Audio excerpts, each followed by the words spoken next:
Generally, the first portion of the meeting is dedicated to getting the business aspects of our council accomplished. But unlike the past, when you observe a motion being made and a second to that motion made, when the next step is to ask for any discussion on the motion, we consider every member to have the right to be part of that discussion. Therefore, we will acknowledge any questions you may have on the motion that is on the floor. We ask that your questions be limited to the subject on the floor. Generally, the next portion of the meeting will be dedicated to a visiting speaker or on selected topics of discussion. This portion is also open to public comment and questions. But again, we ask that the comments and questions be brief and to the subject on hand. The final portion of the meeting will be dedicated to open comments and questions. We ask that the public comments be limited to 2.5 minutes. We consider this one of the more important portions of our meeting as we seek out resolutions to address our issues. And by the way, we are not above asking you to be part of our resolution seeking process. So welcome, neighbors.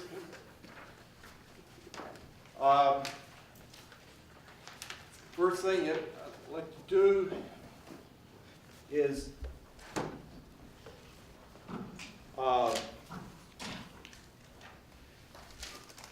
the approval of the agenda. Do I have a motion?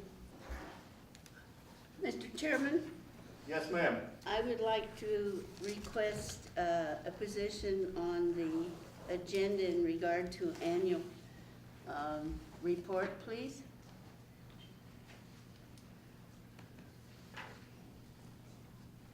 Might be number 5 or number...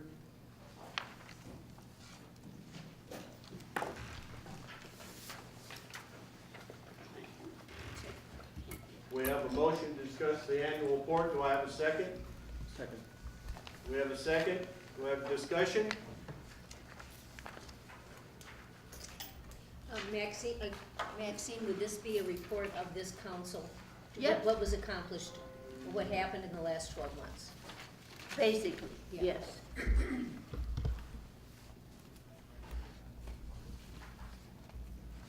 Okay. Any further discussion? All in favor, raise your hand, please. Okay. All opposed? All right. Okay, Max. You have the annual report on your... Second, Alright. go under number 5. Yes, ma'am.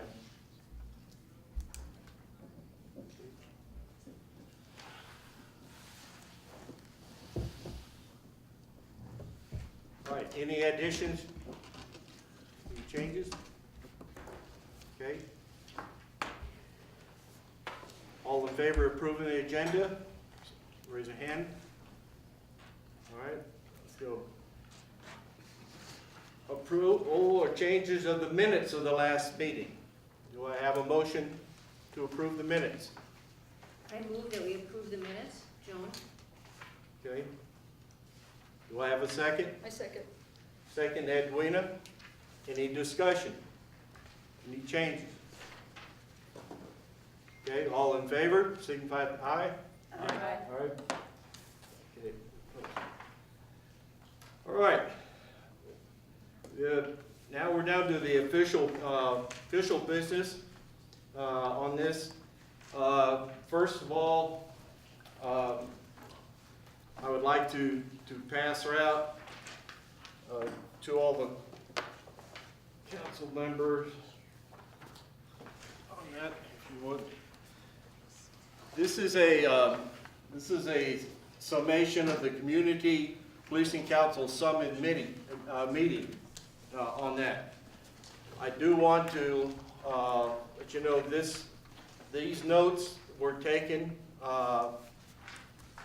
by Penny of the Northeast Command area. I have read those, and I agree, I really appreciate all the effort she did in recapping that event. And I certainly want to thank Mr. Harness for putting it together.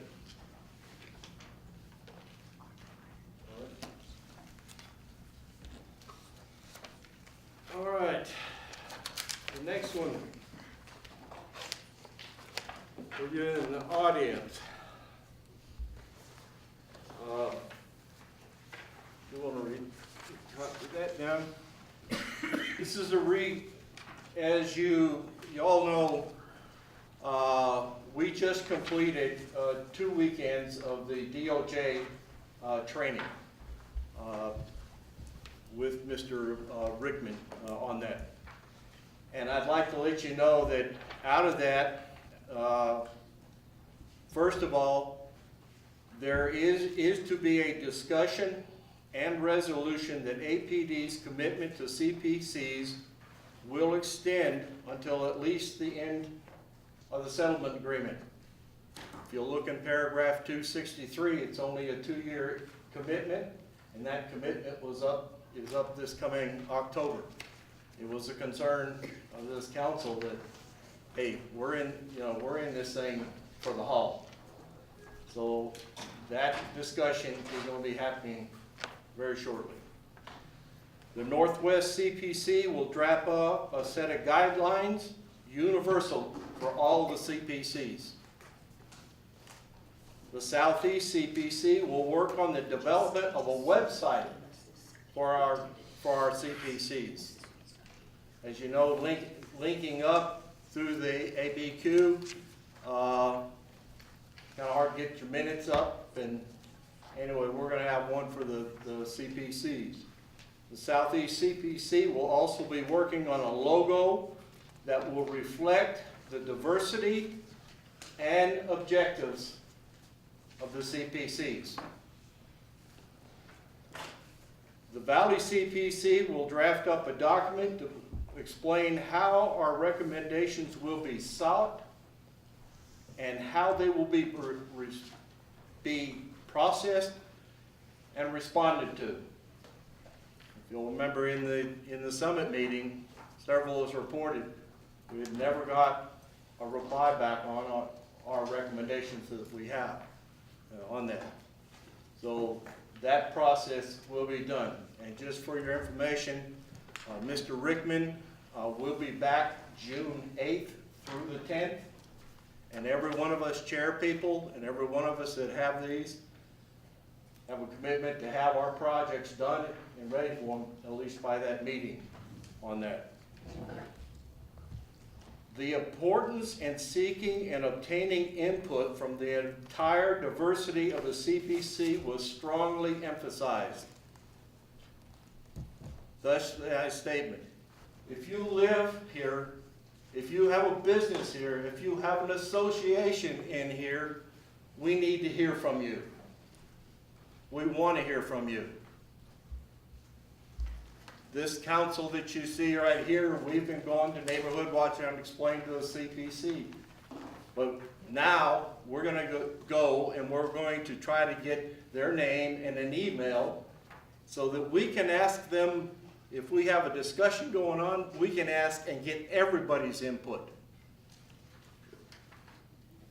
Hopefully at some point in the future, when we go up and we're talking, we'll be talking represent 25 or 30,000 people. Will you have any Hispanics on the committee? And will they be excluded, and will there be background checks being made in order to understand that you need that diversity, whether those background checks are irrelevant to what's going on? Because you have no Hispanics on this committee at all, yet you're in the most predominant Hispanic command area in the city. All right. But you want us to have a voice. Jimmy, the answer to your question is yes. Yes, But I would like When? to ask you a question. yes. 70% of this area is Hispanic. Would you please tell me where they're at? Right here. I'm telling my Hispanics not to come I mean, if there's because case- it's being predominantly set forth by whites. And our voice is being shuttered down by Barry. And you know that, and this committee knows that. So your statement, sir, is a lie.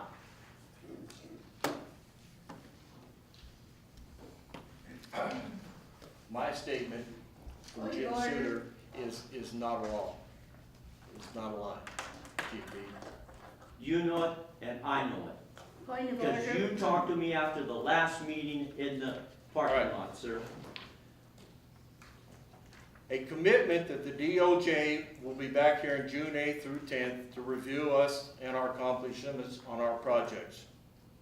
I do want to say that I am extremely proud of the attendance this CPC had in these training sessions. I personally was embarrassed for the city in the lack of participation by our city and the majority of the other CPCs. So, that's your report on the DOJ. I do also want you to know that on this past Monday, through a visitor to our CPC, they got us an appointment with the mayor's office, and we were able to put together, we met with the CNM, CEC, the mayor's office, and APD, and they're pursuing getting a dual credit program going together with public safety and criminal justice being the emphasis, and it'll be sponsored by the city of Albuquerque and the mayor's running for Start Careers program. This program melds together the efforts that are going on so that now, if you were a student, GP, and you attended that CPA, you're going to get credits for it towards your college degree. So these PSAs that are going through their programs, they're going to get college credits for it. And a young person at the age of 15 can start pursuing their degree and receive credits. And they can, not only that, they can complete their degree here in the city of Albuquerque, and there are 3 major universities that they can finish it up with, and we can keep our educated students here in this town. That's a culmination of 10 months of thought process and stuff going on. So that happened this past Monday on that. Jim, Yes, sir. I don't want to interrupt the flow, but I would like to respond to GP. Can I have a second to do that? Yes, you may. Thank you. GP, I'm Paul Watson. We've met briefly. I am not aware of any desire on this council to keep Hispanics off. Certainly I can personally speak for myself. For me, that's not true.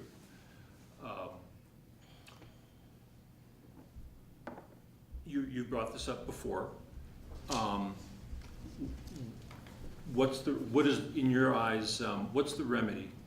Because you're right, Hispanics are underrepresented, that's obvious, plainly obvious. The remedy, What's the sir? yeah, I wanna hear, Get Barry out of that office down there and come down here and apologize to this Hispanic community on record that his announcement to those after the fact of his posting of the CPCs, where there was no listing of any background checks, and when we started to speak against his programs and his directions and APD, did he start forcing background checks. Yet, you have a city councilor with almost exactly the same background check I have, and he's a city councilor. And he can sit on a council, and his voice can be heard. Now, you tell me who's wrong here. You get that white boy out of that office and get him down here, and I'll get in his face.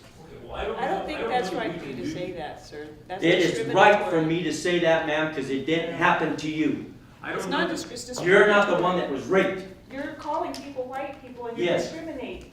No, I'm not. Yes, you are. Okay, I don't know that we can get Mayor Berry to do anything, but what I think we can do is, as a CPC, vote Hispanic members onto the CPC council. If you recall, sir, before this CPC committee And was staged, I'm ready, just let me finish. I'm ready to vote Hispanic members onto the CPC council. Now. Could we re-elect GP to the council? Could we do that and Is just that a motion? restore it? Could I make that as a motion? Is this appropriate moment for that? I just want to throw it out as a discussion, because to me, that's the remedy I see, is we bring in this, he's totally overqualified, he's done everything that's asked of us. He's come to more meetings than some of us have, and could we just vote him in? Could we just fix this thing that the city did? Yeah. There's a question over there. I'm sorry. Yeah, I'm not sure how these meetings are run, so if I'm not either, so- yeah, if I'm talking out of turn, please let me know. I was speaking with that gentleman before the meeting, and I've only met him one other time, but why is he not on the board anymore? I guess is my confusion. He was originally on, we were all appointed, and there was actually a background check form that we signed in the application packet. You might not have noticed, it was real benign. Yeah, And we all, when we came on, I don't know about everybody, but I thought for sure that we had already been background checked because we had been appointed. And then a few months go by, and he had a disagreement with a city official, and the next thing you know, we have this really super stringent background check that surrenders all your rights, and we had to undergo it. And at that point, he was tossed out. And the thing is that none of the rest of us were ever notified that we even passed the background checks. And that was just sort of left hanging over our heads in case we, irritated the city or something. That's how it felt. And additionally, he's passed the background check that they require to go to the Community Policing Academy. And I actually think that that is a legitimate background check because you can really learn a lot about how they operate, and it would be hard to do the job without it. But he passed that background check. He's passed other background checks, but somehow this one city one he wasn't able to get through. I'm sorry. No, don't be sorry, Yeah, I see your hand now. I'm in line, that's all. Okay, I don't want to bump you. So, do you think it would be fair to say that Mayor Berry started using background checks, maybe not just to keep Hispanics off CPCs, but to keep rabble-rousers in general off CPCs? Anybody was upset. what's considered How is a it, rebel sir? rouser? Well, as somebody who's how is it, sir, making that the noise. mayor's representative would come to me and ask me to sit on the committee based on my background and my resume? That they told me that they thought that my resume was extremely extraordinary based on everything that I did, and to ask me to sit on the committee, which I did, because I felt that you had a separation between the citizenry of Albuquerque and APD that needed to be resolved. And I inserted a letter to the previous committee as to what my position was at the time that I was taken off of this committee, and that was one simple thing. Mr. Boyd was murdered. And why was he murdered? By two certified carrying pistol individuals. And that's the whole purpose of why we're here. That was the beginning, and that's our initial idea in order to find out how is it that a police officer pulls a weapon, and now under the new excessive force policy, the police officer is the one that initiates in his statement that he pulled his weapon. Okay, we have to keep it brief because we got a lot of stuff to do. But, I mean, it'd be possible for the CPC to send up a question to the chief and even Mayor Berry about the way background checks are used, and if they're used in a consistent way, what's the policy, and I mean, I'm looking for something, a message that we can actually send to them. I'll send you an email that I got from Human Resources Department for the city of Albuquerque as to why I was denied. That came through at the request of the mayor to go to Human Resources and meet with this particular person. I make a proposal that we follow up on Jen's idea, that we reinstate GP, and that in the meantime, we also approach, I like the idea of making a statement about this, that we approach the mayor's office and ask questions of what that was about and why, and follow through on it. At least it would let the mayor's office know that Yeah. we're watching that and we care about it. And I don't know why we don't have the power to reinstate him. No, we do. So, And I second the motion that we take a vote on. That's gone to Dr. Ginger, that's gone to Damian Martinez of the DOJ, that's gone to the American Civil Liberties Union. You think that you're gonna get an answer? well, I don't think we need to wait for that. It's not up to the monitor. That's not under his. But I don't wanna be put in an embarrassing position that you implement this and all of a sudden, whammo, here he comes again Yeah. because of his idiocy and isolates Hispanics again. Then you're really gonna have a problem on your hands. We don't do that. Should We we- first follow through. You first give me an Yeah. answer. Okay. And I want it in writing. Yeah. And I want his signature on it. I don't want human resources on it like he sent me the last time. Because I asked, you put it in your writing, Yeah. sir. No, I'd be My willing, fight's yeah. with you. I'd be willing to White go boy. and, Okay, Have- well, that sounds like something we can do. yeah. Okay, I don't appreciate the inflammatory statements. Neither do I. It's discriminatory. It wouldn't go the other way around. Neither do I, but, you know, we do have to make absolutely sure that it's a fair process getting on CPCs.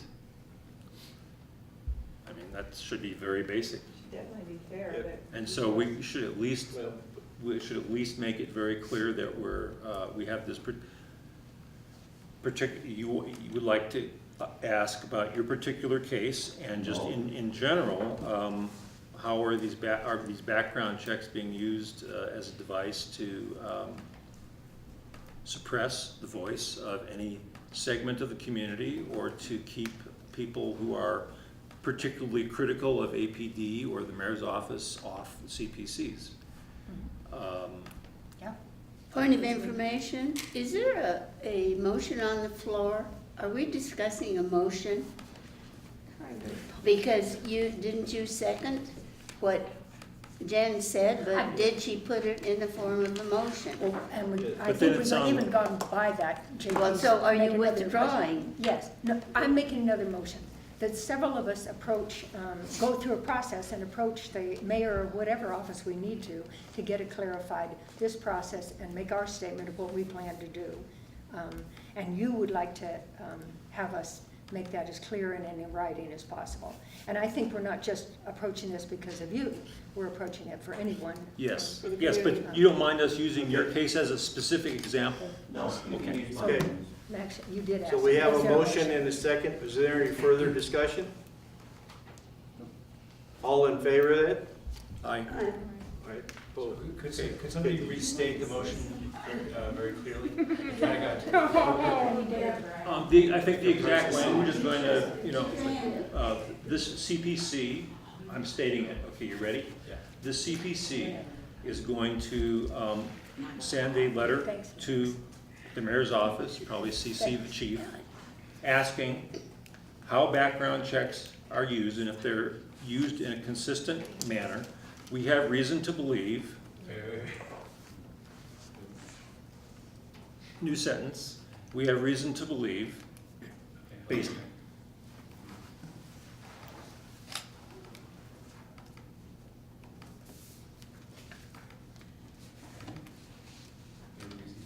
we have reason to believe based on the statements of one of our, a former CPC member and a consistent guest at our meetings,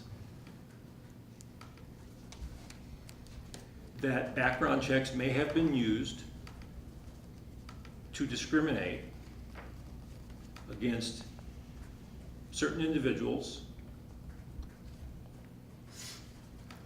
because of their ethnicity and/or possibly because they are very outspoken Oh, they're activists. and critical They're activists. Oh, yeah, I'm sorry. of APD policies. We want to assure that we, You're saying a mouthful. You're doing a great job, Paul. okay, ready? We want to be absolutely certain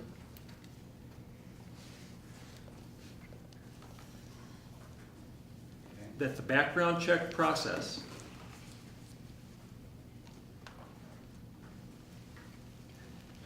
is not being used to exclude anybody from being a member of any CPC.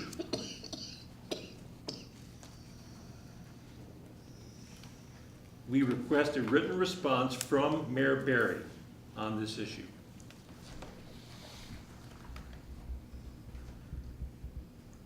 Which will be made public at a CPC meeting.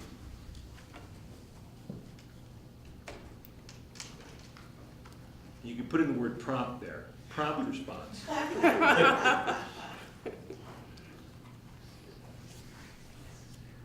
Okay, got it, Dave? I think I do. Okay. Yeah. I may go back with you. I can't do that. This young lady wanted to. Yes, ma'am. Yeah, it was just back to the application process initially for even gathering or initially collecting those first applications. There were many Hispanics who did apply, and in fact, there was a huge initiative from the large group of people that I worked with who did apply, and who were either of color or poor or considered a protester. And by protester, they simply meaning something was noticed, right? And then decided to speak out against it. So I just like to confirm that there's no Hispanics here by design. Like, that's just how it is. And that's because of, Hispanics, color, whatever, poor people, right? Because it's just by design. Like, it's not that they don't want to be here. The advertising for many of these meetings is very poor, and not a reflection of anything you've done, but just by its setup, right? And then, it appears the only way we could reach out to our police department is to come here, that we can't just, take that initiative on our own, right? Which we could totally do. But, taking into considerations New Mexico's complicated history and, colonization and long-rooted systemic problems leading up to today or current today or present today, all those things need to be considered. And that's why you have no faces of color. I mean, you can say whatever there, but I mean, that's the reality. It's by design, not anything personally, but just the reality. Do you have specific knowledge of why these people who applied didn't get on the CPC? Because, the mayor of Albuquerque has been completely unresponsive to any community members. I don't know if you remember, less than a year ago, maybe a year ago, many of them got arrested at the mayor's office. I mean, they went in a sit-in. It was civil disobedience or whatever you want to call it, but they were forced to do that. Nobody says, well, I'm going to go to the mayor's office and then up to and including arrest, which they all did nothing but sat and then, started chanting whatever you see on the news, which is about this minute. But the whole ordeal lasted like 5 hours. There have been people like coming forward to participate for many years, long before James Boyd, like long before that. James Boyd just happened to be what people saw. And the reality is that the United States Department of Justice report doesn't even reflect James Boyd, right? Because those findings were released after he was shot, but not because he was shot. Do you think that the statement that we just roughed out to send to Mayor Barry, is that satisfactory to you? I mean, we got the whole history of, you know. Yeah, well, I think so. The United States here. You know, and I mean, like equally everybody else could weigh in also, but. So we have Yeah. multiple people, not just one person from our audiences, but multiple people complaining We definitely have an issue. that there's an issue And I that may be personally, related to but I want to go down ethnicity or this path. activism. Yeah. Ethnicity or activism, and that should be Okay. reflected in the letter Right, that I just dictated. okay. That's cool. Jim, Let's how many openings do you have on your council? Do you have any openings? It's unlimited. We haven't figured it out. Well, We need rules. We, We really need some we rules. don't It's un- want. So that we can have a fair, You're not limited, you Yes, could, you can Yes, have ma'am. more people on. Yes, so ma'am. people know when to apply. Yes, ma'am. And we'd there's like to nothing have, that we'd says like to have more we have people a on. upper limit. And Nothing that says we have in a- the last meeting, wouldn't the go with 30, just young go lady with that's these. with APD Forward and she does the homeless, the Episcopal priest, I asked her to come. Because I'm looking for somebody with religion. I approached CNN students, come on, we need youth in here. We need the diversity. Now, I want to tell you something. I have a Chinese granddaughter. I have a Somalia granddaughter. My son is married to a Hispanic, and I have two beautiful Spanish granddaughters. So racism offends me on that, but I want to go to the Hispanic Cultural Center and ask, how can we get these people in here? How can we get them involved? Because 70% of this area is Hispanic. How do we get them involved? How do we find out about their issues? So anyway, this is a start. We need to press on this thing. So, okay, Paul, have you got any report from the Broadway? No. Okay, Kathleen Edwina, anything from Rio Grande on that? Dick is in the CPA class right now. Maxine, if you could make, okay, on that. And then Joan, on your near North Valley. You know, one of the people in our North Valley is attending the police academy, you know, for the. Yes. Which is good, and is possibly interested in the future in trying to be on this committee. And then the other thing I wanted to bring up is at our January meeting, the members here, we selected, we drew if we were going to be on a 1-year term or a 2-year term. And I know, because we didn't want everybody to change over at the same time. And when I did my drawing, I got a 2-year term, and I know some people also got a 1-year term. And I've talked to Jim, and he and I would like to switch. So I'm going to be serving a 1-year term, which will end in December, and Jim will be serving a 2-year term, which will end in December of 2017. So I just wanted to make that known to the committee. I'll give it till December 17th when Charlotte retires, and then y'all have no. Point of information, I'm not sure that you can do that with the approval of the council, because I don't have any problem with it, but I think Maxine's right. I think we should vote. I Can we- think can we- it has can you to break be that in as a the motion? Yeah, I will.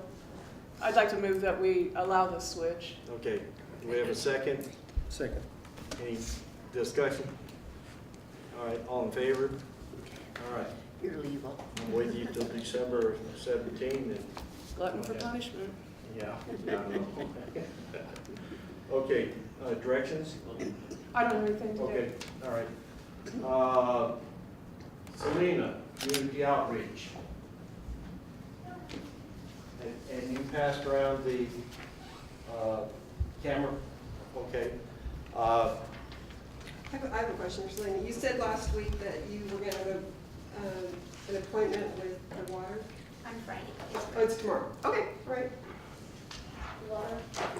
Oh, One of the other councils, I believe it was the Northeast, maybe it was the Foothills, had recommended we look into putting some advertising in the water bills, city water bills, for these CPCs to try to spread the word and schedules and just get people to turn out. So I reached out to the water authority within the city, and I'm going to meet with their public information officer to see what cost that would be and what that would look like and what we would have to do to make that happen. Thank you. Okay. All right, we had two speakers scheduled. One of them, Mr. Baines, was with Coast, and it was actually a follow-up on our use of force. And this is 93 use of force incidents in a period of time. And if you see this big long line over here, over half of them, Coast was involved in that. And I would Say what the acronym means, please. It stands for the Community Outreach and Support Team on that. And Jennifer and I met them at the CPA, and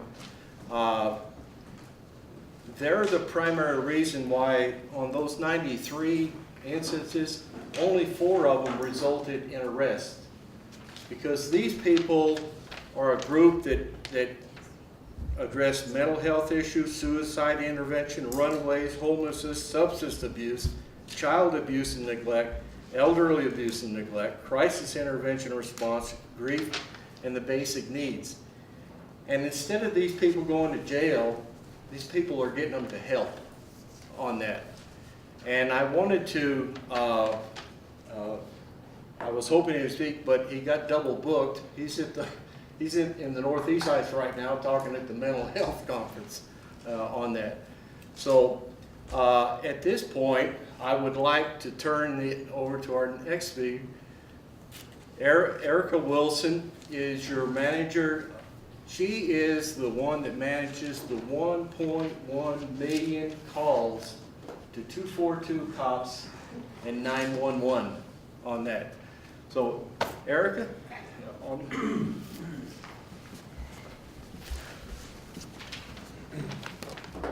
So, of that 1.1 million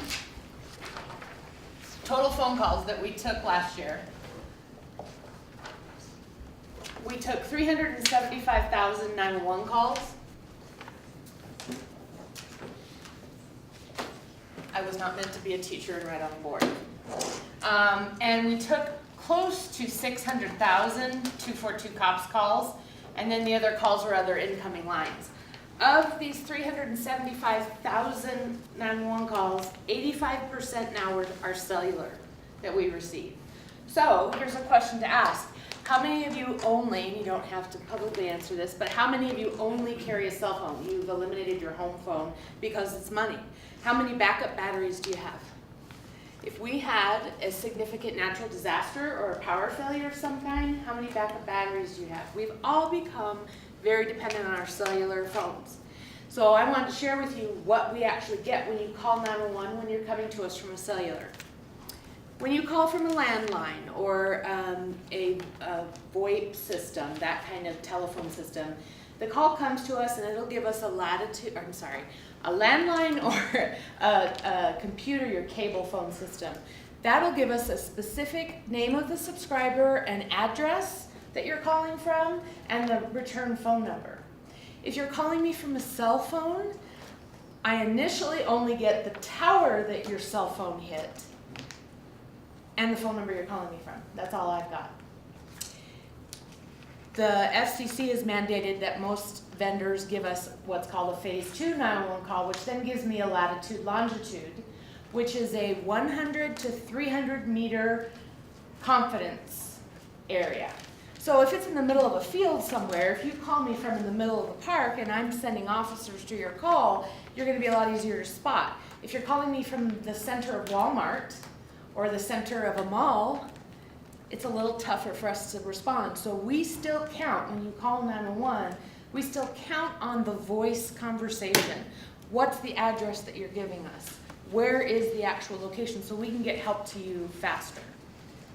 And as I'm chattering, if any of you have any conversation or any questions for me, please let me know because this is interactive. I'm going to share with you an article about whether or not you keep your home phone or not. Some electronics require that you still have a home phone, but a lot of people are giving it up just because of money. If you have kids at a home who can't give us your address or seniors who have health problems, cell phones are probably not your fail-safe as far as calling us because we're gonna get an approximate address that the system that your vendor network gives us, the latitude and longitude. So it can be a general location. Worst case scenario, we're only gonna get the address of the closest tower to your house that your call hit. So that could be several miles away. I mean, we've all seen them around town, the regular towers, and then, I'll get you next, sir. The regular towers, and then the cactus-looking towers, and the tree towers, but, yes, sir. Because of that concern, I specifically went to my cell phone provider Yes. and registered my phone to my home address in their records. How effective is that for you? Do you still have to then make a separate call to the cell phone company and ask them where that phone is registered, or how does Yes. that work? That's exactly how that works, unfortunately. We are looking at and exploring purchasing of technology, which has an expense associated with it, certainly, so people can register. There's different technologies out there, but if you call 911 and hang up, you've waived your rights. I can call your cellular provider and say I've had a 911 call. You can turn your GPS off on your phone or your location tracking. If you call 911, I'm still going to get your location. It does not allow you to shut it off for that purpose. But yeah, so it's time. I'm then calling your company and saying, hi, we had a 911 call from this number and we couldn't get them to talk to us. What's the home address? If that's not where you're calling me from, though, it gets interesting. Yes, sir. I think you've answered my question that I was Okay. gonna have later on.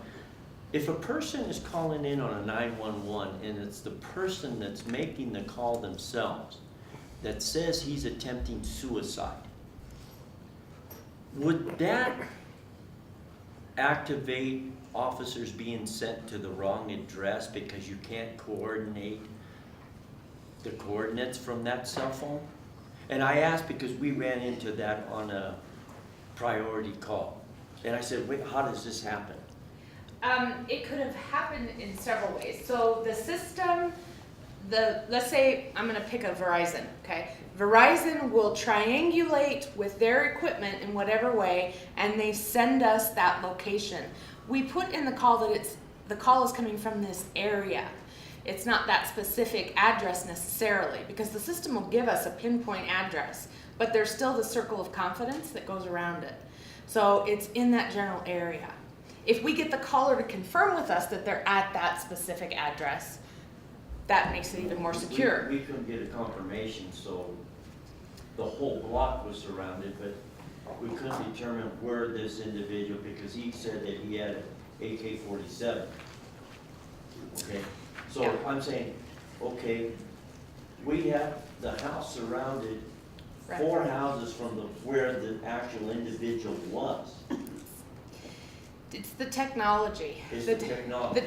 So the 911 network started in 1968 in Alabama, of all places, where all it was a direct dial in to a police department. That's all it was. It only delivered the phone call on a special bat phone or whatever you want to call it. The technology has been very steady and solid until around the mid to later 80s when satellite phones and cell phones started to come into existence. So the infrastructure across the country of the 911 network is very old, very solid, and very stable. And the technology that you and I now carry in our hand, I have 2 of them. I have 2 cell phones. My work cell phone and my personal cell phone that can do more things than the 911 network can. So we're looking towards next generation 911 where we can text with people and they can send us videos and pictures, but we're trying to wrestle with and figure out who's going to pay for the network. How is that all going to happen? Right now, if you called me because you had a family member in Boston that was having a heart attack, I would have to give you this 10-digit number to call in Boston. I can't transfer you on 911 to Boston. We're not all connected. We're all connected within the state.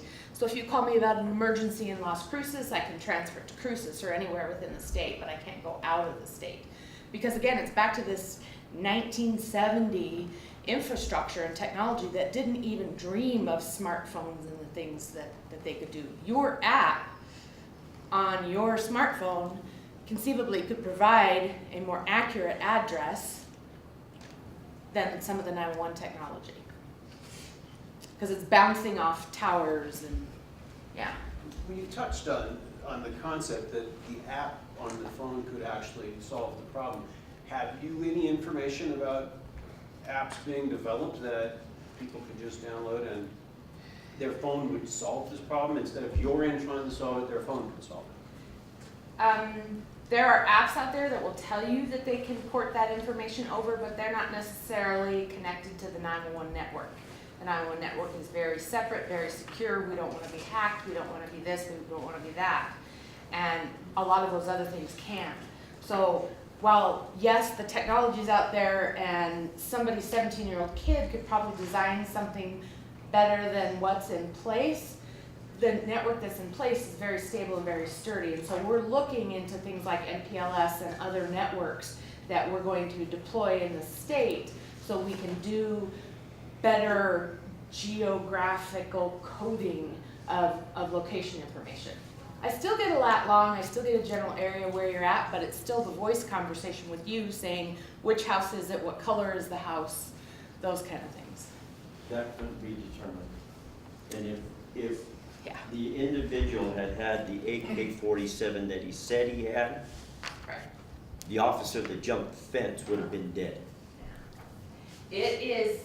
It's technology that has limitations, just like every technology has limitations. If you look at, everything has gone so much to voice over internet protocol. A lot of you probably get telephone service through your cable provider.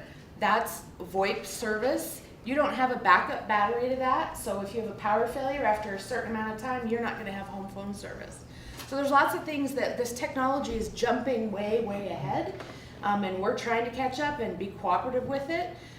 The texting to 911 has been implemented in some states, but there still isn't a best practice of how to do it.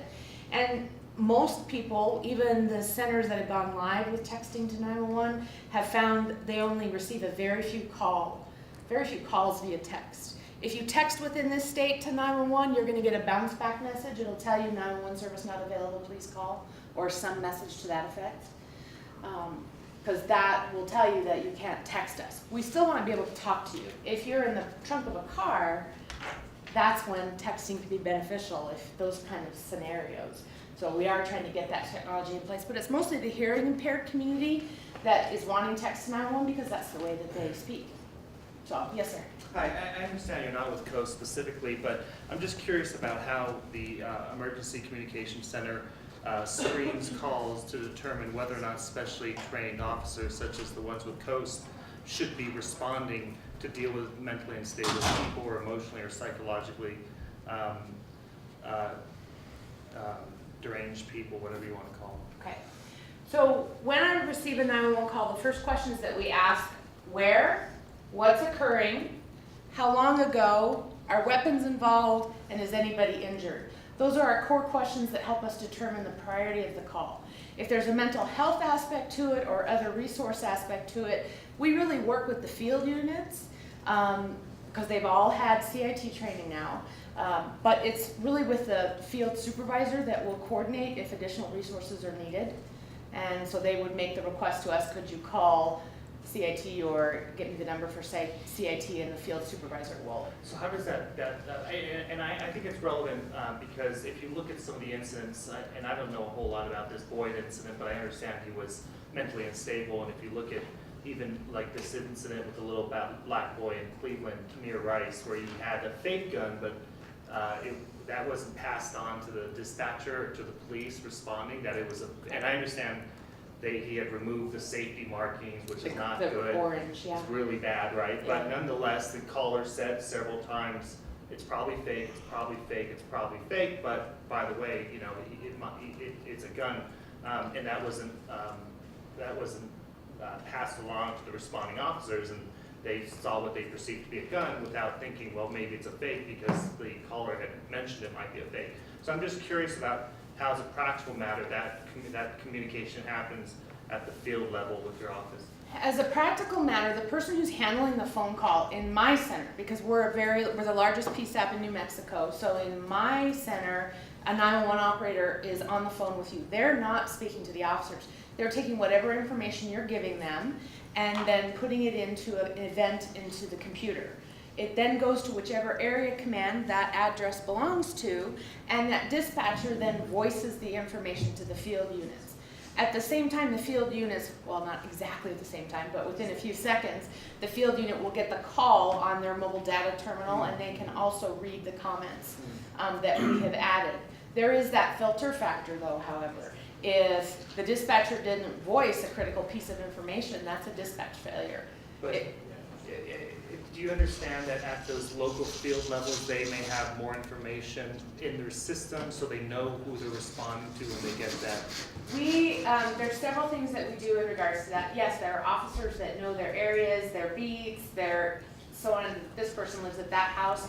We don't maintain information on people, but we have the history. So if we have somebody who's called at a location multiple times, and there have been issues with mental health, and it's better if these resources respond, we will have that in our computer-aided dispatch system. So to just try and help the responders and the caller for that matter. We're about helping people. Yes, ma'am. Well, I've been debating whether to tell this story or not, but I think it's an important one. Okay.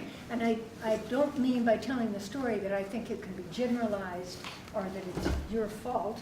Oh, bring it. But I would It's like okay. to know about the training of the dispatchers. Okay. My house was in fact, close to this area, and a pretty rough in terms of drug dealing. There was a meth house in the neighborhood, and I was one of the only white people living in the neighborhood, and I'm stating that because I have a suspicion that that's why I was treated the way I was treated.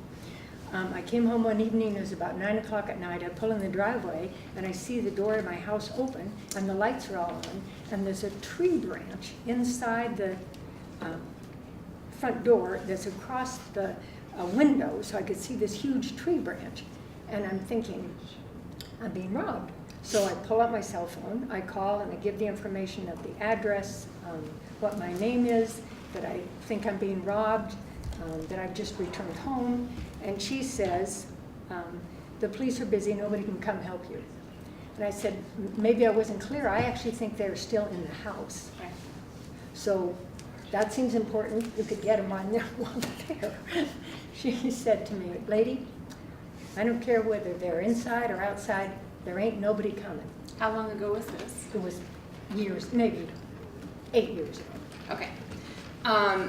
So I started here in 2008 after the center had gone through a lot of understaffing and challenges. My folks are hired. You have to have a minimum public contact experience. You have to pass a background. You have to pass a drug screen and a hearing test for good reason. You have to pass a background similar to the officers. And then you can hire. I start them at about $17.50 an hour. They work 24/7, all holidays, all weekends, all that kind of fun stuff. And when they start, they spend a month to 6 weeks in classroom training before they're even out on the floor. And then when a 911 operator moves out to the floor, they spend another 4 to 5 months with a trainer one-on-one. The experience that you had, I keep tapes for 3 years. So my answer would be I would love to be able to go back and listen to that tape. That's unacceptable. If you received that service today, I would hope, now if you're on 911 and you're getting dismissed, hang up and call 242 cops and ask for the on-duty communications supervisor. I have a supervisor on duty 24/7. Because that's not okay. Well, of course, it'd be a lot to expect of somebody who's frightened and their house is being robbed to say, oh, I'm going to make another phone call. But that's our job. But here's the thing.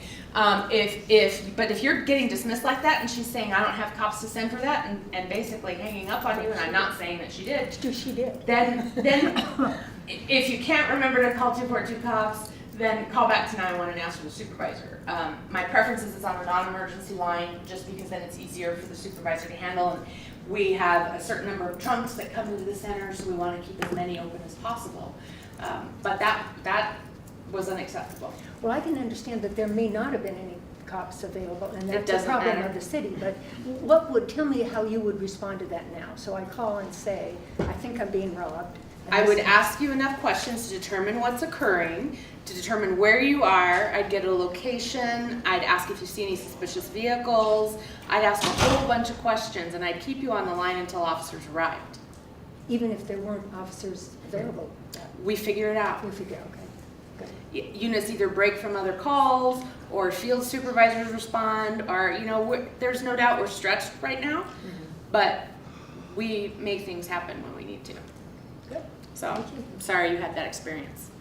Yes, sir. Just as a follow-up to the. Finish your Um, answer. Oh, no. Before, Thank you. yeah. No, thank you, it was good. As a follow-up question to her incident, do you have any sort of quality assurance method by which you might audit, for instance, 1 out of 20 calls, or I don't know what the parameters would be? I mean, do you have anything like that? I know that when I call, you know, like Bank of America or Wells Fargo, they'll audit. You get know. surveys and all sorts of Yeah, things. exactly.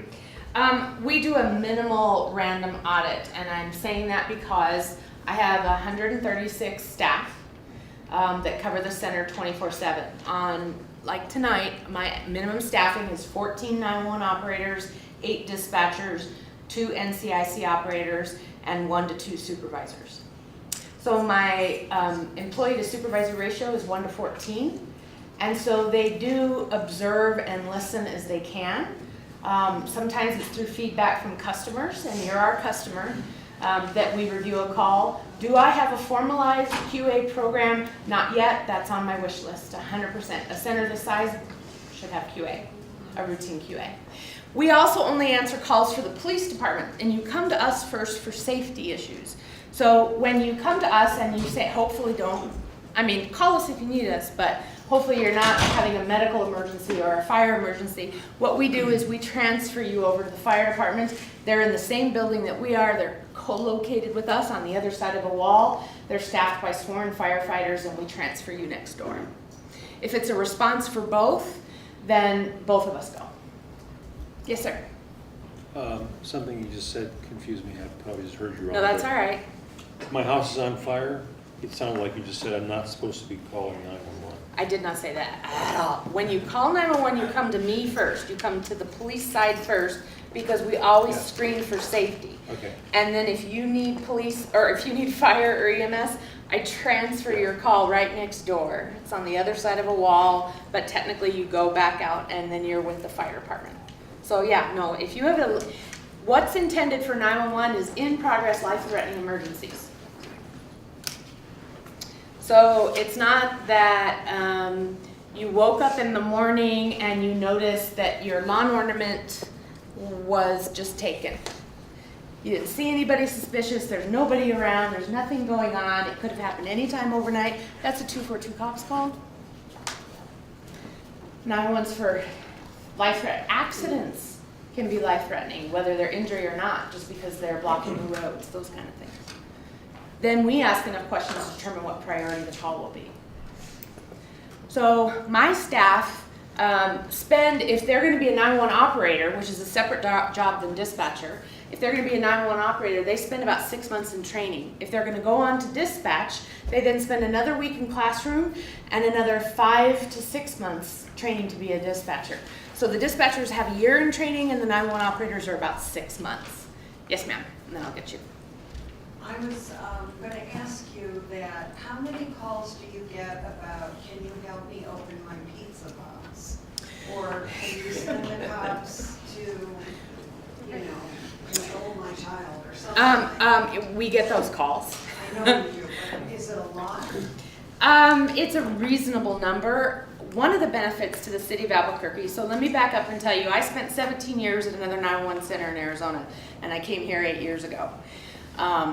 One of the benefits to this city is 242 cops is a pretty readily known number.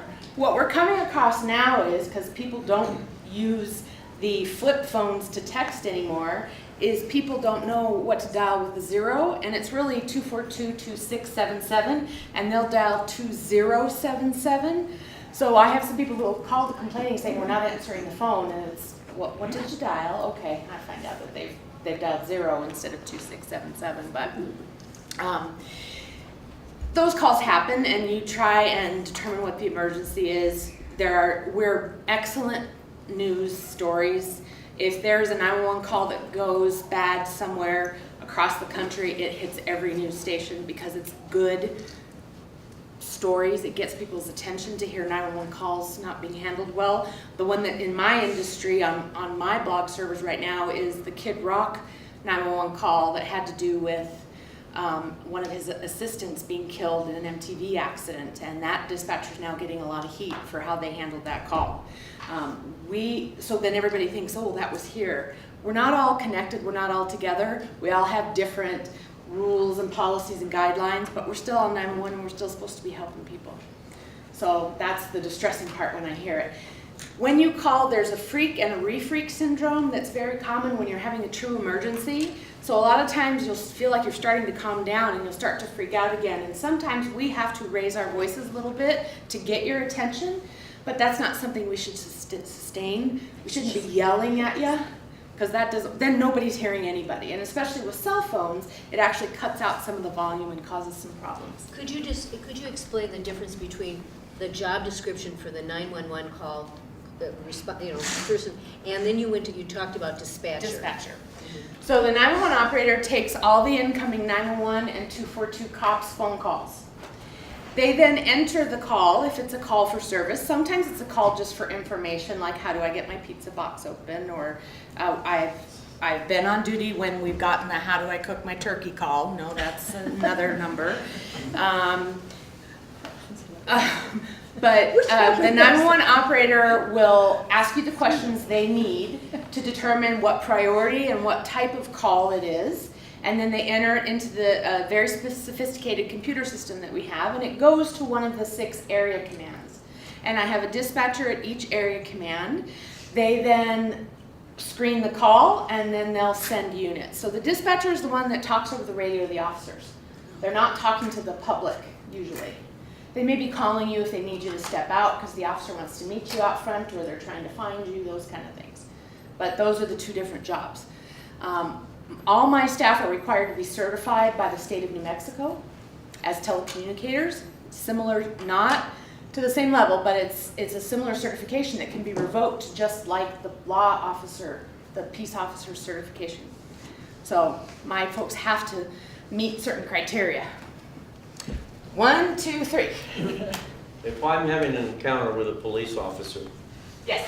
can I call 911 and ask for any disciplinary actions that officer has on their record? We don't have access to that records, but if you're having an issue with an officer, you can call us and we will have a supervisor respond. Well, I've had that happen too. Okay? I just wondered why is it that the police department can check our background, but we can't check the police officer's background? When you talk to a 911 operator, we're not checking your background. I understand, it's okay. You're fine. Okay, whoever calls, I may have, let's say I have significant mental health history and I'm off my medication. We don't track you as an individual. That may be information that's present, or there's history of calls. But as a 911 operator, I deal with you with what you're telling me. If you're calling and telling me that, and I have taken a call just like this, that somebody stole my tinfoil that I was using to protect the windows so the radiation wouldn't, it was a little unusual call. But what ended up happening with that call is I talked to that person, I sent it as a welfare check, so the units would go talk to this young lady, and it ended up that she was telling us that people were infiltrating her apartment with smoke. Well, the neighbors were smoking a lot of marijuana, and it was coming in the vents because they had a central air system. So there was a legitimate safety concern. What you're telling me is just information. I disseminate from that what the core issue is, and the core issue is this: I felt that this woman might not be safe, so I sent officers to check on her. And then we're talking 20 years ago when I was back on the phones. Yes, ma'am. I might have missed something, but No, you're okay. I'm trying to figure out why it goes from 911, the person that takes the call, to a dispatcher to talk to a unit, when it seems like to me the person that received the 911 call would be best to explain what's going on.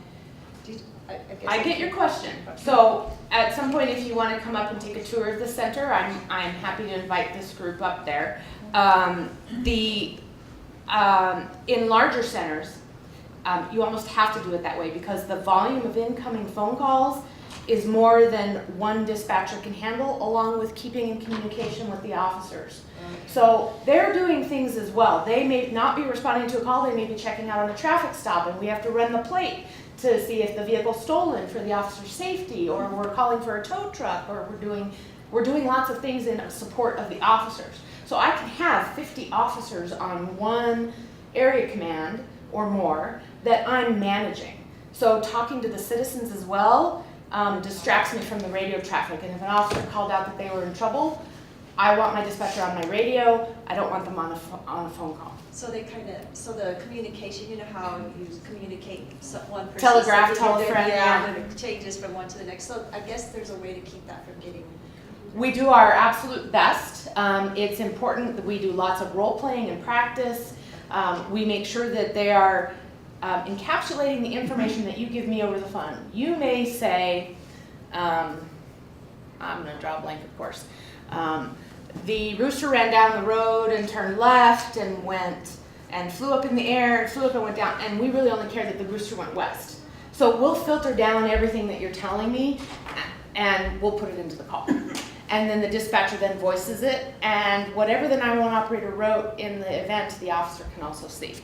And I have one more hand over here. Cipriano, did you have a question? Oh, I'm sorry. I saw, there we go. Well, I'm just raising it now. I wasn't the hand. Oh, all right. I wasn't the hand, but I decided I had a question. So, in all of those non-emergency 911 calls, that the public just calls, and that's even business owners for like the homeless people and stuff. Right. So, in the spirit of community policing, is there anything being done, or could we do something that educates the public not to call with, or to call the non-emergency versus emergency number, and that at the end of the day, like, some things are gonna be like societal issues or just Correct. issues that people have, and when we keep calling for those sorts of things, like there's a homeless person at the end of my block, because everything for homeless people is real public, right? And then they get called out, the cops, and they go over there, and then so it's like an overburdening, right, of resources to deal with that. So one, how does the community get educated, and two, what is the solution when it's probably not in the spirit of, I would think, their job? So there's a couple answers to that. Number one, it's politely saying, I need you to go ahead and call 242 cops to report that if it's not a 911 type call, that it's done professionally, appropriately. It's not, don't call this line, it's not an emergency. You guys don't know how we do business. Mm-hmm. So we just need to politely tell you to call the non-emergency line. There are domestic violence victims, however, that have and even uninitialized cell phones, which the FCC is trying to ban. But if you have a disconnected cell phone that you don't have a contract on, like you've upgraded or something and you have the old cell phone, and you dial 911, it'll still get to us if the phone has a charge on it. And they use those a lot for domestic violence victims. But we still need you to be able to tell us where you are, because Right. I'm not gonna be able to call your provider to get your address. But it's a way for them to connect. Well, what I meant was like on a much larger scale, like as an initiative. On a larger scale, there's the National Emergency Number Association that does a lot of education. Selena does a lot of education anytime we put out a story. We've done news stories locally. 911 has done a great job of educating everybody about 911, but everybody forgets and doesn't really understand. I'm going to be sending everybody home with a list of when to call 911 and what to say and what to expect. You're going to get that, and it's also going to be an article about whether or not you give up your landline at home. Personal choice, but yeah. I was thinking the same thing she was thinking. Yeah. And then you mentioned you've got this list of when to call 911, when to call 242 cops. Yeah. Wouldn't it be great if you could just do a mass mailing of that, included like in the water bill, like we were trying to do with the notifications of these meetings? I mean, that, PSAs.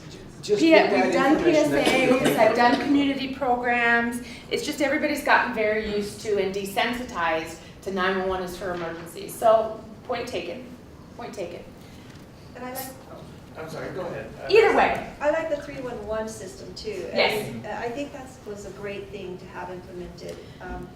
311 has helped us a lot. Yeah, I think there's some little areas where some improvement, but. 311, they're no longer 24 hours, so it's always, usually follows the police department. But when they went live in about 06, 07, they took, I can see statistically where it dropped our call volume somewhat, but they're really focused to city services. So if it's not city services, then it goes somewhere. Can you briefly tell them about the new? So the fire department is implementing, and then I'll get to your question. The fire department is implementing a nurse, use of the nurse advice line. So there are some callers who can sometimes call 911, and it's not chest pain. It's, I've had the flu for a few days. It's not an emergency type call. In past practice, the fire department would send, if it was a general illness call, they would send a fire truck with 4 people and a rescue and a this and a that. They are now implementing a trial program with a nurse advice line where they will take initial information, screen the call following their very exact protocols. And if it meets those exact protocols, they'll connect that person to the nurse advice line and talk to that person, see if that person can utilize other resources. If it turns out they need medics, they will then come back into the system and paramedics will be sent. But it started April 1st, and I've ran some copies of the flow chart and how that's supposed to be working, but it's very limited right now. At some point, we're also looking at advancing that into some of the mental health calls that aren't necessarily a police response.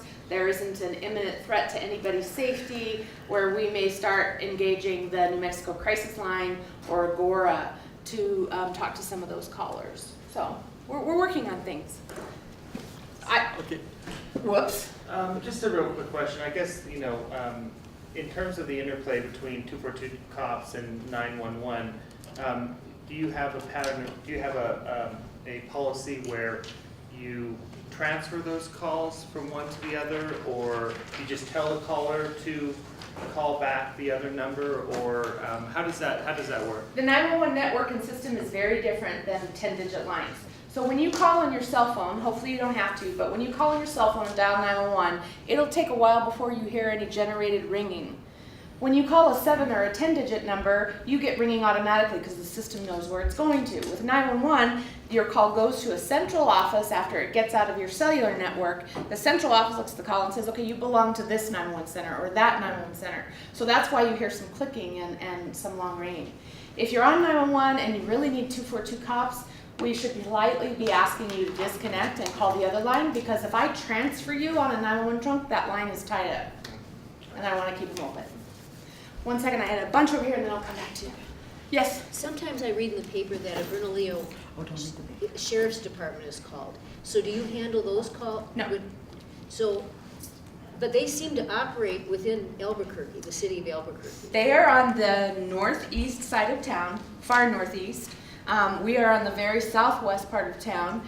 If I have a failure, a fire in the building, I need to evacuate for some reason, I can flip my 911 calls to Bernalillo County. Same for them. They had an equipment upgrade a couple months ago. They flipped all their 911 calls to us, and we take their phone calls. So we're completely separate. Bernalillo County dispatches Bernalillo County, APD dispatches APD, but we all work cooperatively.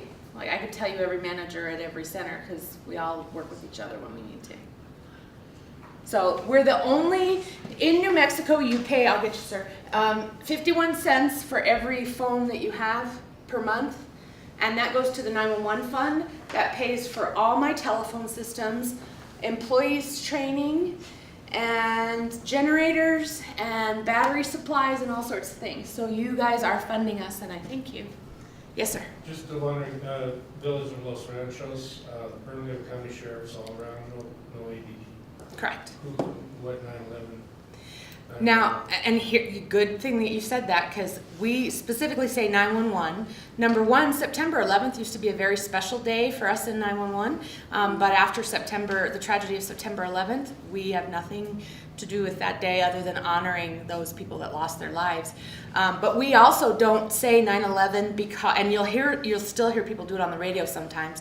We don't say 9/11 because people will look for the 11 on the phone, statistically.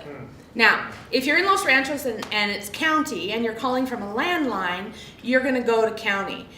Depending on where you are in Los Ranchos, if you're close to the Albuquerque edge, depending which tower you hit will depend who it goes to. If it comes to us and we know it's a county, we transfer it to county. Okay. Yeah, we're all in. Not a problem. Yes, ma'am. Is the 911 center currently fully staffed? Oh, killing me. So,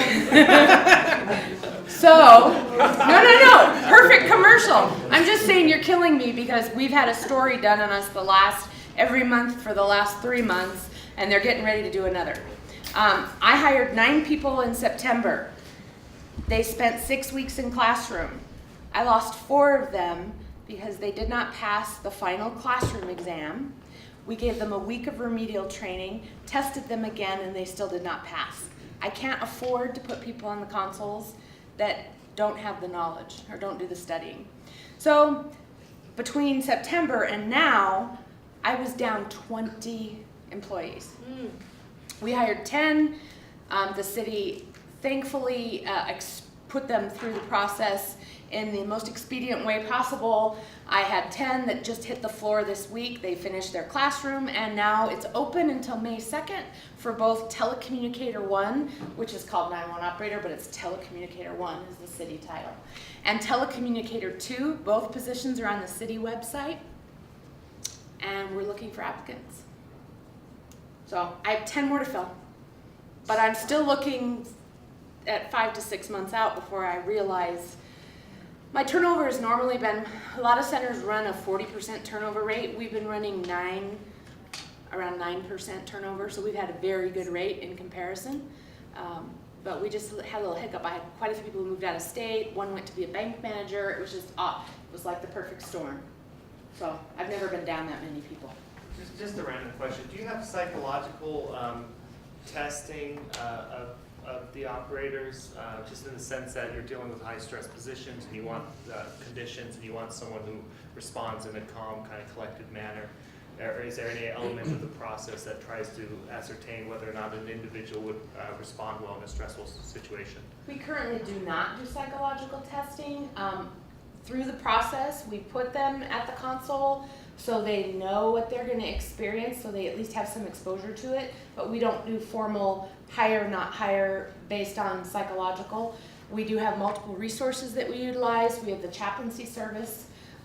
We have supervisors who will engage with an employee. There is no right or perfect answer as to what might trip you with a call.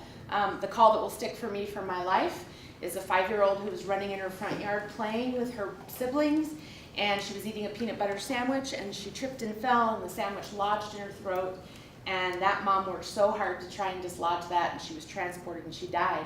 And that call, that one sticks with me, and for a little time afterwards, I was struggling with it, until I then later found out I did everything that I could after the call was reviewed, and that she had had some esophageal stenosis or some narrowing and had many, many health problems, and so there was nothing that was going to change that.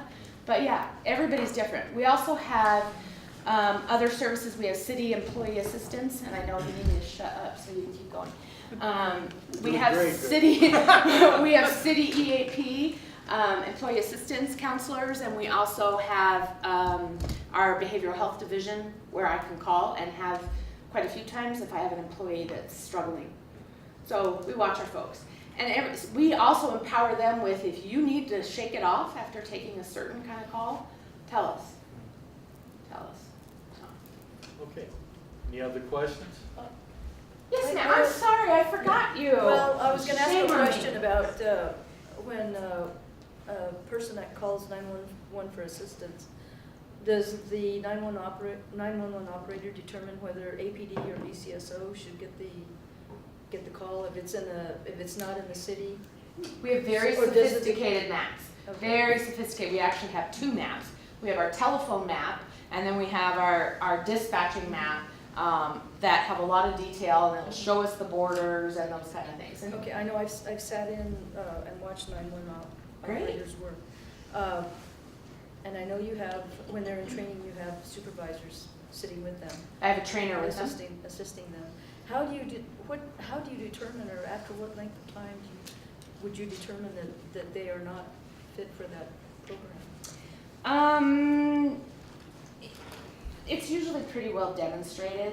They're either not catching on, or they're not responding appropriately to emergency calls, or they're not meeting the goals. They have to go through multiple phases, and they have to meet goals in each phase. And if they're not meeting the goals, then we do remedial. We ask them what methods work for them. Because some people work better reading stuff, some people work better listening to somebody else. So we've already invested. By the time they start day one, we've invested a lot of money in drug hearing, interviewing, all that stuff. So we want to try and keep them, but sometimes it's not a good fit. People will come in and we tell them 100 times, it's 24/7, 24/7. You may get graves, you may get swings, you may get this, you may miss a holiday. I always liked it because I got out of dishes. I could be there for the holiday and then I went to work, but because I always loved swing shift, the evening shift. But for some people, I just lost somebody because she didn't realize shift work was really going to be shift work. So that's kind of challenging. It's a personal thing. If you want to help people and work for a city that does have good employee benefits, it's a choice. You have to want to. So I've had some people who get burnt out, and some we can recycle through showing them and coaching and mentoring, or getting them engaged with services, and they do okay. Well, when I was sitting in front of the screen with the 911 operator, I also got to listen in Yeah. to the phone calls. So I have a lot of respect for the operators. It's the best job ever, and I thank the officers, those people who respond to the scene, because I already hear enough over the phone, and most of field personnel, and they can tell you differently, and I'm sure they will if they don't agree with me, but if you're trained to be a field responder, to go to the scene and handle the incident, sitting behind a console is your idea of torture. So doing their job would be my idea of that's not my best way. I'm great at engaging with people, but I don't want to be in a law enforcement role. My way is to help over the phone and get the help there and help catch the bad guy and get a great description and those kind of things. It's a trained observer versus trained listeners. So there's a lot of things that we could pick up from phone calls. One last question. There you go. Real quick, what labor organization are you representing? They are, I'm going to cringe a little. They're part of the Ask Me, my 911 and dispatch employees are part of the Ask Me Clerical Union, which is like fingernails on a chalkboard to me, because it's not a clerical job, but that's where they are. Okay, so you're not piggyback on the police No, they have a separate union. negotiations, and they're completely... Correct. We have separate negotiations. We're going into negotiations now. But they're part of the clerical, so the library assistant and any other administrative staff within the city, we're all in the same union as they are. But you're under much more stress than clerks, and highly skilled, and... I'm not allowed to say that. You deal with, like, you're almost cops. We're telephonic cops Yeah. in a way, but certainly not cops. I mean, they get all the due respect. Are you trying to maybe change that? I can't. That's called union busting. I'm not allowed to do that. You're not allowed to strike either, presumably, correct? It probably, I mean, it's never, in the 8 years I've been here, I've never seen any threat of that. So there does have to be a public safety aspect, and we can all be flipped to 2 shifts where we work 12 on, 12 off, 12 on, 12 off. I'm at will. I'm not part of the union. I have a second union, which is the management series, which is my supervisors that are in my shop, and I also have a technical union in my shop. But I'm at will. I thank you all very much. I hope you don't ever have to call us, but I will leave these handouts and my business card here. It's got my numbers on it if you have any other questions after the fact. And Thanks, Erica. thank you. brochure I on would like a how to be a total. witness. It has a lot of questions, answers in there too for the 242 cops and 911 calls. Just before we get into what I consider the most important portion of this particular meeting, just to let you know, generally on our itinerary, we have training will be one of our next, it's one of the criteria that we were given in DOJ. And the training officer with APD will be here, and Paul and Bill Gass and her husband has a PowerPoint presentation from the Milwaukee, and they've been discussing training. So what we're looking at is putting on the pro and con. Here's how they do it, and here's how we're doing it, because when we're asked to give recommendations or resolution training, I've never gone through it. So, but this is the portion that we feel is the most important, and that's what are your concerns on that. So you're going to find out. I'm kind of a delegator, so and I'd like to start with you. What's your concerns about the police? I'm sorry, I'm not prepared to make anything that sounds like an intelligent comment, thanks. I mean, I'm just here to listen, actually. Okay, all right. Yes, ma'am. I have a concern that I feel that there's a lack of training for our police officers. I think they do a wonderful job, but I think they kind of drop the ball on throwing them out there on the streets with not a very significant amount of training, in my opinion, from what I see. I feel like they kind of it's kind of a rush job, get them trained in 6 weeks and throw out this kind of thing. What have you observed any specific incident that gave you that impression? Well, gosh, it's been over a period of several years here and there. I kind of see things or pick up little things here and there, but I know my sister had an issue with a neighbor, and the police were called out. And it was my sister that was causing the issue, but there's 2 young police officers that showed up, and they were ready to draw their weapons and shoot my sister when she came out to talk to him.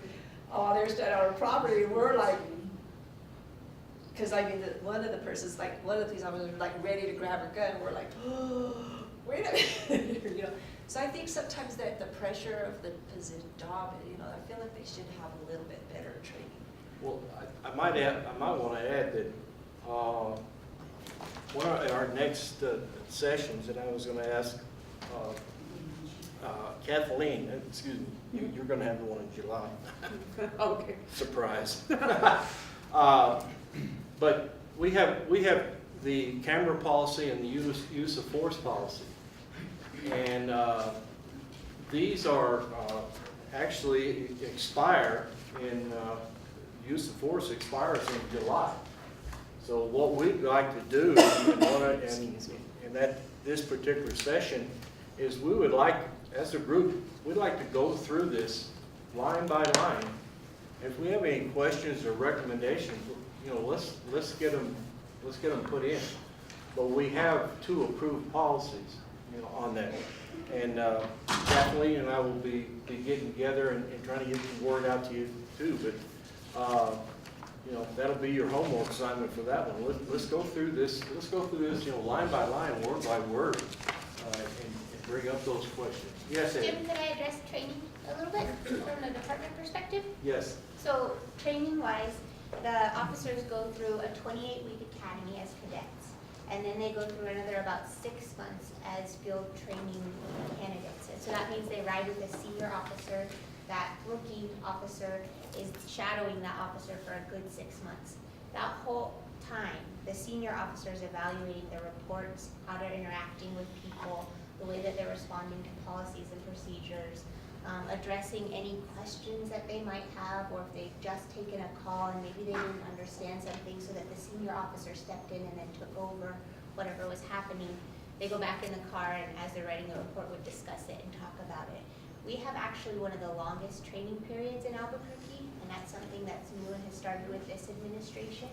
So it's something that we all think, I think, is the foundation of what a police officer does. And I think that you don't want to send them out with not enough tools, whether that be how to talk or how to interact in certain situations, or exactly just knowing all the material that you have to do. I mean, their job is so much more than just interacting with people. They have to be able to then go and testify when they come to cases and make sure that their reports are well written, and gathering all the evidence and just different things. So It's a lot of pressure, I think, and I think that we could use a lot more officers on the street. yes, It's that's just true. not enough to cover. But if you find a specific thing that maybe you guys as a board or a council feel could be amplified with training, or there's a specific question when it comes to, like, what type of training do officers receive when it comes to this? Bring that to the council, and then we'll be able to help and research that and provide you that information, and then you guys can weigh in. And that's really what this process is for, is have that question. We can tell you initially what we do a little bit, but when there's a dig in or a more kind of generated concern, we can help provide those materials so you can look at them and see what they're about. And that policy was just how long, you said it's kind of newish, I know that it's definitely under Eden's administration. Maybe you would. Well, the initial training, when I went through a little over 7 years ago, was 26 weeks, so we've increased that by 2 more weeks, the basic training. As Selena alluded to, the field training has increased from 12 weeks to 16 weeks now. So we have increased the amount of training. We've also, officers get 40 hours of crisis intervention training while they're in the academy, and an additional 40 hours after the academy. So we've doubled up that. And then there's other advanced training that's offered, to anybody that's interested in taking it. Do they do any kind of retraining? Yes. Over a period of like a few years? Every or something? 2 years Oh, they go good. through Okay. MOE. What does that stand for? Teresa. What does MOE stand for? Terrible with acronyms.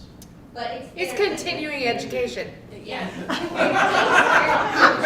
Mandatory officer education, that's what it is. That's Mandated officer. And that's set by the state. Anyway, but we do that, we actually do MOE twice a year. So, and there's different aspects of training that we go through on that. It just depends on where we are on the cycle and so forth. In addition to firearms requalification every year. I just want to add, because I think your question's a really important one. And the answer, I couldn't hear everything you guys were saying, so I may not have heard, you might have responded to this as well. Because the question could be put, this happened despite training. So you can't just train people out of a culture, that it has to go at several levels. I think adding training and changing the training is really critical, and we're, of course, hopeful that that's going to make an incredible difference. Changing a culture is very difficult and requires a whole nother level of work. So I think the question's a good one, but it's just not about hours and weeks of training. Ed, I just wanted to clarify a point. The policy isn't going to expire, it's up for review. So that doesn't mean that in July they're going to revert back to the old use of force policy. That policy will be in place. It's simply going to be reviewed as a part of the review process that's in place for all policies now. So 6 months and then annual reviews. The policy's not going to expire, and it's not going to revert back to an older policy. Thank you. Just to clarify. In the spirit of transparency, I think the people of the neighborhoods want to know what's going on at the police academy, know what kind of training is going on. And they're not seeing that. They're only getting, word of mouth of what's going on. I think if the police academy and the police department were more open with the neighbor, invite the neighbors over, invite the, people into the police academy so they can actually see what kind of training is going on. There's a lot of people that I get messages from that are saying, a lot of bad things about what is going on, and a lot of it just needs to be brought out into the open. Yes, sir. This goes back to training too. What about cultural diversity training? What about training for specific marginalized communities like the houseless, LGBT? I know APS have an LGBT liaison officer. Has never had one as far as I'm aware of. We have lots of LGBT. I'm talking about an LGBT liaison officer to specifically communicate with the community. A lot of major metropolitan cities have that in place because it's usually a. Okay. We are doing, so one of the paragraphs in the settlement agreement does ask for cultural sensitivity training specifically. That's I And so- emailed Andrew Tristan. Sure. And he had said that there was no plans for APD to get an LGBT liaison officer. He said that I would have to take it up with the New Mexico Department of Public Safety. I believe that they were responsible for cultivating training. I'd love to hear the idea, Okay. so we'll talk. Thank you. Would you, that's my email, would you, Sure. send me that, please? Sure. Jim? I'm sorry. Okay, we're talking about complaining, and how do we, say, okay, we have a complaint. That's easy to do, but how do we give a compliment? Same way. Yep, the links are both right there together on the internet, and they both go to Ed Harness's office with the Civilian Police Oversight Agency. And then those kudos also go into their IA files. So when somebody requests positive or negative, I attempted that yeah, Tuesday, and I attempted it Wednesday, and I was not allowed access to the job well done category without a username and password. I could access I can tell you the negative, the complaining. I can tell you why that function is. It's because somebody was working on the website at that point, and that's why that came up. So if you continue to get that error message, let me know. But that's typically what's happening. Somebody's doing some web maintenance or something, and that message will come up. But that's not. That was very That's disheartening. not how it's. That's Try to not, compliment something. that's not how it's set up. It's set up. The form is right there, and there is no requirement for that. So. you can also just send a letter to that area commander or even the chief's office, and then that letter will make the right way and right channel into the. I've done that, I found that to be real effective. Yes, ma'am. Because I have something to you. Geez, I just lost my train of thought, sorry. Going line by line with the policy, do you guys even have a voice in the policy making? Because they have 3 boards, they just hired the judge guy, right, to come in, because apparently it took them a year and they couldn't write a policy. Are you gonna, does this council have authority? Are they gonna take your recommendations or whatever into consideration? They're supposed to, yes. That is our charge. Supposed. That we are to look over their policies and make any complaints or concerns or additions. That's what we're supposed to be doing. And they're supposed to be listening, so we'll find out. Did you guys have, or did you guys submit anything for the use of force policy? No, we're just starting. This is, Oh, we okay. finally got around to this. We're just Okay, doing it. gotcha. Yeah. This just came out of the training, and our recommendation, all of our recommendations or resolutions are going to be going through the oversight board on that. And it'll be the outreach, Susan Summers will be getting them and logging them in and getting them a response. That's our point. We're sending it up way. Right. Are you guys gonna collaborate with the other 3, Yes, groups that are? The other 5. yes. Oh, the 5 CPCs? no, like just the entirely other groups that are working on You policy. mean like APD Forward and? No, SMU? the boards that are actually established and the city PRD uses. And the SPO and the. Yeah, there you go. They use so and many the acronyms. Policy analysis, I think those are what you're. Yeah, thank you. Yeah, so there's 3 other, I don't want to say board or commissions or whatever they are, but separate groups, the acronyms he just repeated. Are you going to be collaborating with any of them? I don't know. I don't know. Ed has So with, under the, those fall under the CPOA umbrella. Oh, gotcha. So